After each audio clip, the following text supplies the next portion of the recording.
Hello बच्चों, let's see the question. A parallel coherent beam of light falls on Fresnel biprism of refractive index mu and angle alpha. The fringe width on a screen at a distance capital D from the biprism will be, here wavelength equals lambda. Now to answer this question, first we will discuss here the key concept, and here the key concept will be fringe width.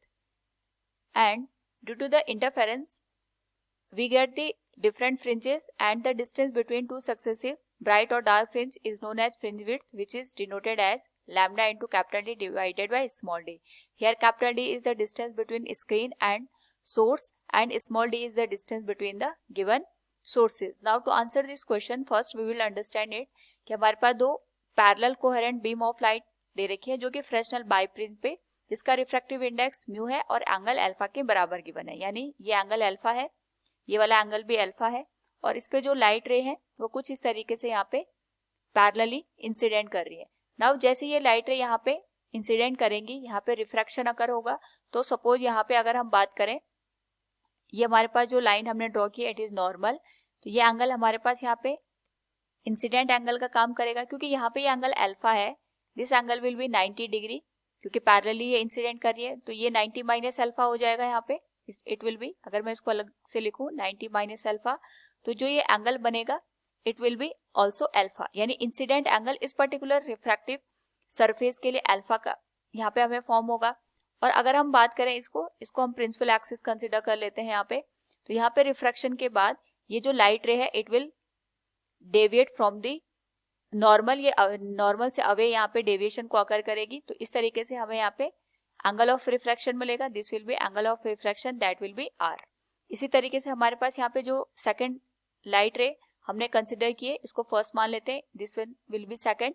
उसमें भी same तरीके से यहाँ पे deviation अकर होगा, और इसका जो डेविएशन होगा कुछ इस तरीके से लाइट रे हमें यहाँ पे मूव करते हुए मिलेगी, that will move away from the normal. तो यहाँ पे एंगल अल्फा मिलेगा, and this will also angle r. तो यहाँ पे अगर हम बात करें एंगल ऑफ डेविएशन की, एंगल ऑफ डेविएशन सोर्स कि हमारे पास जो इंसिडेंट लाइट रे है वो अपने पाथ से कितना यहाँ पे डेविएट हुई है, इसको हम यहाँ पे डेल से इंडिकेट करते हैं. तो अगर हम डायग्राम से देखें यहाँ पे, तो वी कैन से यहाँ पे जो हमारे पास लाइट रे है ये पूरा एंगल बना रही है, दैट इज आर.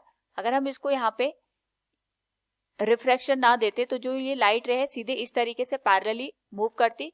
तो जो ये एंगल बनता, अगर हम बात करें ये एंगल की, अगर ये एंगल अल्फा है तो ये वाला एंगल भी हमारे पास अल्फा का फॉर्म होता. तो जो ये रिमेनिंग एंगल बन गया it will be r minus alpha के बराबर. It will be r minus alpha, यानी जो डेविएशन अकर हो रहा है इतने एंगल का हमारे पास यहाँ पे एंगल ऑफ डेविएशन फॉर्म हो रहा है. इसी तरीके से अगर हम यहाँ पे सेकेंड रे के लिए कंसिडर करेंगे तो उसके लिए भी जो एंगल ऑफ डेविएशन बनेगा that will be r minus alpha. So जो टोटल डेविएशन हमारे पास यहाँ पे देखने को मिलेगा it will be 2 into r minus alpha के बराबर. तो हम यहाँ पे डायरेक्ट इसकी जो वैल्यू है अगर हम इसको लिखें it will be r minus alpha.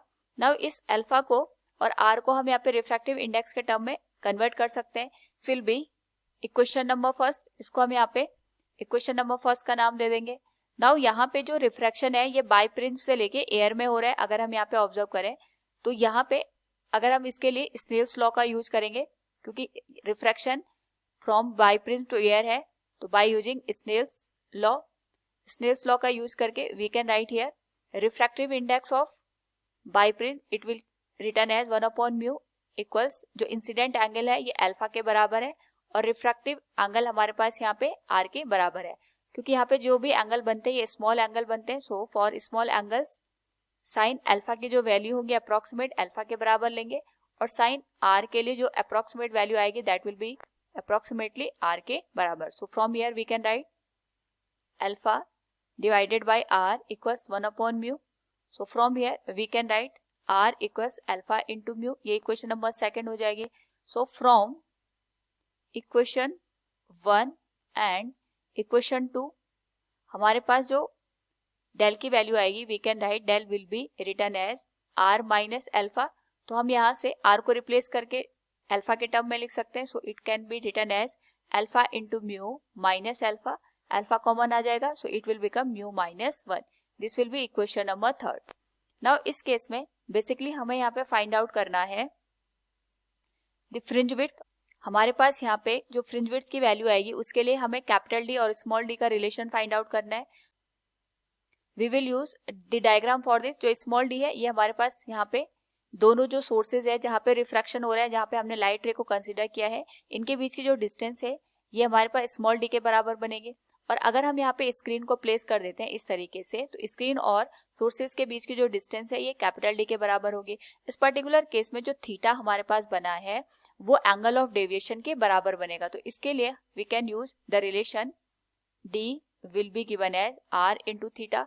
जो आर है ये हमारे पास यहाँ पे कैपिटल डी के बराबर बनेगा और जो थीटा है it will be equal to angle of deviation D.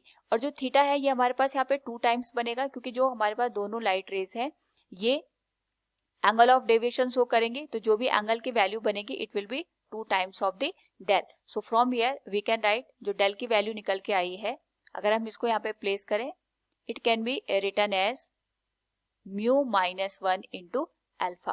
तो ये हमारे पास स्मॉल डी की वैल्यू हो गई. इसको हम यहाँ पे इक्वेशन नंबर 4 का नाम दे देंगे. Now we have to find out the fringe width and we know that जो फ्रिंज विड्थ की वैल्यू होती है it is given as beta equals lambda into capital D divided by small d के.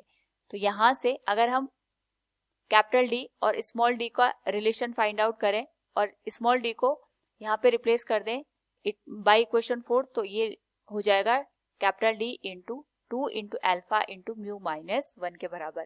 Capital D से capital D cancel हो जाएगा, तो जो बीटा की वैल्यू निकल के आएगी it will B lambda divided by 2 into alpha into mu minus 1.